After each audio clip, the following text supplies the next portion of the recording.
These are mostly for my mom. So hi mom, I love you. Enjoy the bath bombs. Hello, hello, and welcome to Christmas Bath Bomb Making 2021. Today and this year we are doing frosted cranberry bath bombs in keeping with the rest of the frosted cranberry themed things I have been sharing this year. In this big bowl we have our basic ingredients. So the baking soda is the big basic thing, and then some Epsom salt. And then in this smaller bowl we have our acidic ingredients, citric acid and cream of tartar. Now I am often asked about leaving out the cream of tartar or substituting it in some way. If you are interested in making bath bombs, I highly recommend getting some cream of tartar, because even at just 5%, it makes them so much easier to mold. So if you want to make bath bombs that are like spherical, highly recommended. Pick it up from a craft supply store, will be way cheaper than the grocery store. Just gonna get in here and break up these big clumps of citric acid before we go anywhere else. Do the same over here with the baking soda mixture. In this beaker I've got our wet things. So we've got a bit of witch hazel, some cranberry seed oil, which is definitely quite decadent. You could use something cheaper, no worries there.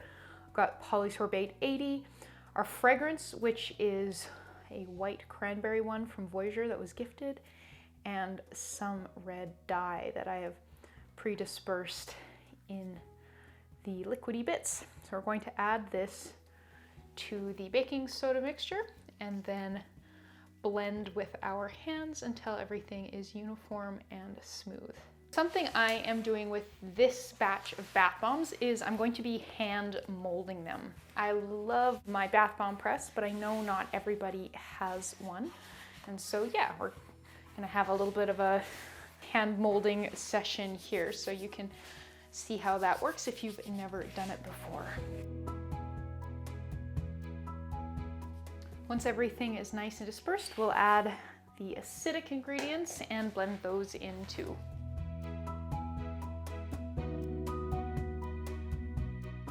Okay, so once we have a fragrant, uniform mixture that kind of when squeezed holds together, we are ready to start molding our bath bombs. So I've got our mold here. This is one that I bought from Windy Point a few years ago. Pretty simple little gadget, works a treat.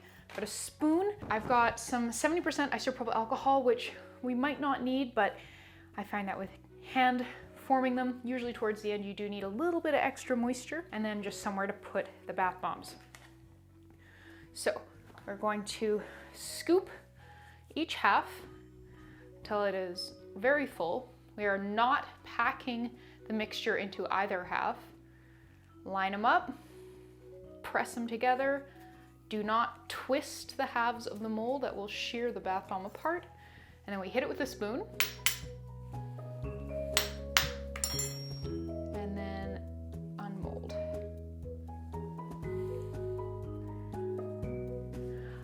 There's a little bit of a knack to it, but I haven't hand molded bath bombs in years, and I've still got it. So I'd say it's a little bit like a bicycle, you know, you get it down once, and then you are good to go. These are not as sturdy as the ones pressed by the bath bomb press when they are fresh, so do be gentle.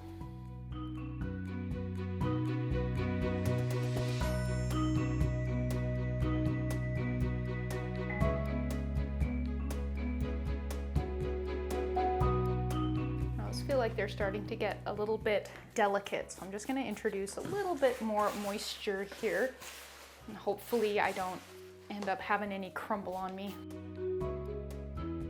And this little half one will be our tester bath bomb later. Now I'm going to go do some dishes and let these dry before we decorate them. These bath bombs have dried overnight and we are ready to decorate them. Of course, you'll notice that there are two different colors of bath bombs here, and I wanted to show this to you because this is really neat. This is exactly the same ingredients, but in these darker, more vibrant bath bombs, the dye was pre-dispersed in the wet phase, whereas in these paler bath bombs, the dye was just massaged into the baking soda. So when they hit the bath water, the end effect should be pretty much the same, but definitely you notice a pretty big difference between blooming and not blooming. So I just thought that was really neat and worth showing. In keeping with our frosted cranberry theme, we are going to frost these. These are our cranberries and this is our frosting. My plan is to do a dusting over all of them using this Arctic white mica from Humblebee. This was a gift, using the sieve you see over there.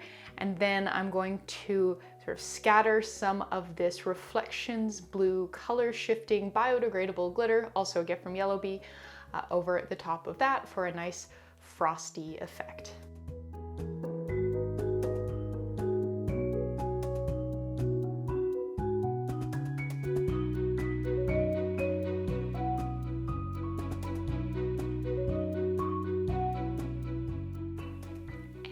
There are our beautiful frosted cranberry bath bombs. So let's see how these fizz up in some water.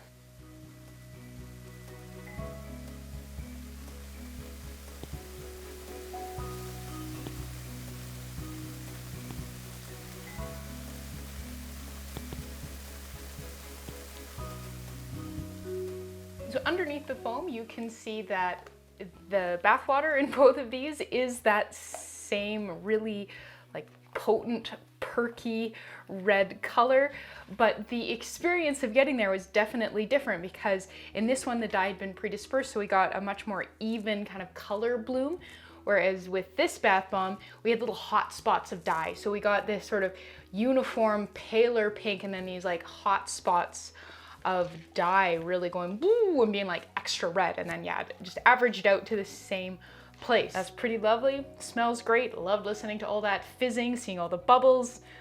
Oh yeah, bath bombs are awesome. And that's it.